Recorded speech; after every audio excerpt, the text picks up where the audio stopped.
Picture this for a second. You're at Kroger, Tuesday night around 7 p.m. The cart's full of the usual stuff. Milk, eggs, some chicken breasts, maybe a family-sized bag of Doritos for the kids. Because hey, you're a nice guy.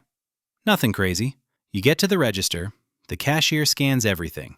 That'll be $87.42. You tap your card. The machine beeps. Declined. Your heart sinks right into your stomach. Not because you're broke. I mean, you just got paid last Friday. But then it hits you. Car insurance came out Monday. Netflix and Hulu hit over the weekend. And that small Amazon order from Sunday night? Yeah, that was more than you thought. You're standing there, a hard-working man with a real 9-to-5, feeling like a failure over $87 of groceries. If you've ever felt that pit in your stomach, let me tell you something. You're not bad with money.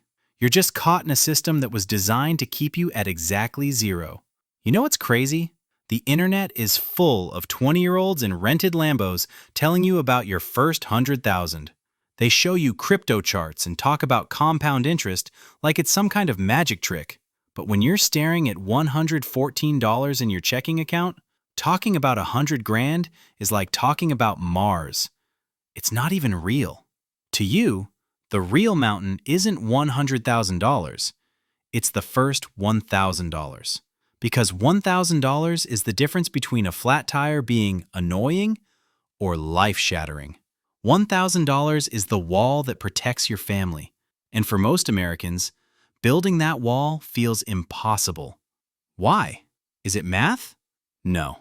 If it were math, you'd just spend less. It's psychological warfare. Today, we're doing something different. We're not talking about becoming a millionaire. We're talking about how to get your first $1,000 in the next 30 days. By the way, I'm Mike. I'm not a guru, I don't have a course, and I definitely don't have a private jet. I'm just a guy who spent years watching how money actually works in the real world, and I got tired of seeing good people work 60 hours a week just to stay broke. Hit that subscribe button, because we're about to break the cycle right now. Before we fix your bank account, we gotta talk about that thing sitting between your ears. Here's the question. You can lead a team at work. You manage complex projects. You've raised kids. But you can't seem to keep $1,000 in a savings account? It's not because you're lazy. It's because your brain is still running on Stone Age software. Let me show you what I mean.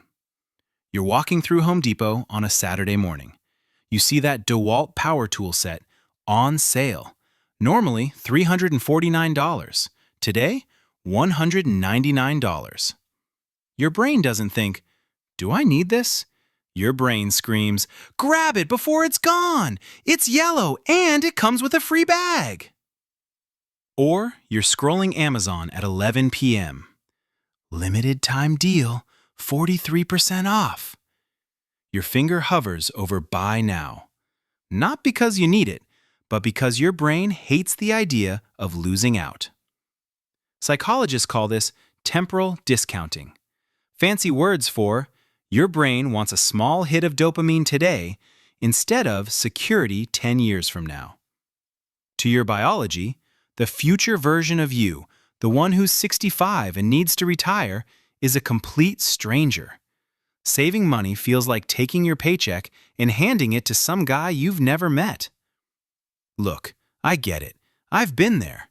I've been the guy who bought the ultimate premium car wash and the 20-ounce ribeye at Texas Roadhouse. Because I had a stressful week and felt like I deserved it. We all do this. We use spending to cope with the stress of the very jobs we're working to pay for that spending. It's a cycle, and the entire American economy is built on keeping you inside it. Now let's talk about the math that banks are praying you never figure out. From now on, your dollars aren't for spending. They're employees. And right now, if you've got zero in savings, you're a boss with an empty office. You're the only one working. You're doing all the overtime. And you're exhausted. Let's say you get serious. You find a way to squeeze out just $100 every single month. in 2025 America, with eggs at $5 a dozen and gas prices jumping every time someone sneezes, saving $100 feels like a sacrifice. It means saying no to the guys at Buffalo Wild Wings. To get to that first $1,000, it's going to take you 10 months. That's where most people quit. They look at their balance after 4 months, they see $400, and they think, why bother? $400 won't even cover a set of tires for my truck. But once you hit that $1,000 and you move it into a high-yield savings account, earning about 4.5% or 5%, everything shifts. You just hired your first employee. He's small, he's quiet, but he never sleeps. He never calls in sick, and he never asks for a raise. By the time you hit $10,000, your money is making enough interest to cover your Spotify and Netflix every month for free. Your money just woke up and took a bill off your plate forever. The first $1,000 is the most expensive money you'll ever save because it costs the most in willpower. It's 100% you. But do you have the grit to survive those first 10 months? All right, let's get into the how. We're going to perform a financial extraction. We're going to find that $1,000 hiding in the cracks of your life. Step 1. The subscription octopus. Pull out your phone. Look at your bank app. Netflix, Disney+, Hulu, Spotify, that gym membership you used once in January. Individually, it's only $15, Mike. Together, that's over $100 a month. Pick one streaming service. Cancel the rest for 30 days. If you're actually dying without them in a month, they'll be happy to take your money back. Step 2. Kill the convenience tax. DoorDash and Uber Eats. I know, you're tired. The kids are screaming. But that $12 Chipotle burrito, after the delivery fee, the service fee, and the tip, just cost you $24. You're paying double for a cold burrito. For the next 30 days, if you don't drive to get it, you don't eat it. Step 3. The insurance shakeup. When's the last time you actually shopped for car insurance? If it's been more than 2 years, you're paying a loyalty tax. Spend 45 minutes this weekend getting quotes. I've seen guys save $80 a month just by making 3 phone calls. Is your loyalty to a giant corporation worth $1,000?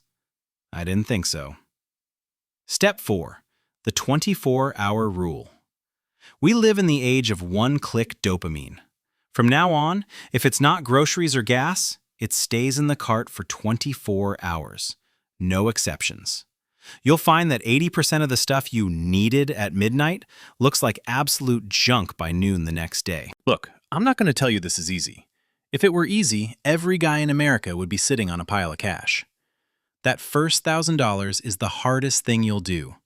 But once you hit it, something in your house changes. You sleep a little better. When you hear a weird noise from the dishwasher, your heart doesn't skip a beat. When you're at Target, you don't have to do that panicked swipe and pray. That $1,000 is your first piece of real, tangible freedom. It's the first time you've told the credit card companies and the banks that they don't own you anymore. You've built a wall. It's a small wall, sure, but it's yours. And once you have a wall, you can start building a fortress. So here's my challenge. Take the 30-day extraction. Prove to yourself, not to me, but to yourself, that you're the architect of your own life. If you want to stick around while we navigate this mess of an economy without losing our minds, hit that subscribe button. I'm just Mike, and I'm here to help you buy back your freedom, $1 at a time. I'll see you in the next one. But listen, building that $1,000 wall is just the foundation. Once you've got the bricks, you need the blueprint. You need to know exactly where every single dollar goes so you don't end up sliding back to zero. I put together a video right here on what I call the 60-20-20 rule. It's the simple, brutal math that actually separates the guys who get rich from the guys who just stay middle class and stressed out forever. Click that video right now and I'll show you how to organize your jars so you can finally stop guessing and start winning. I'll see you over there.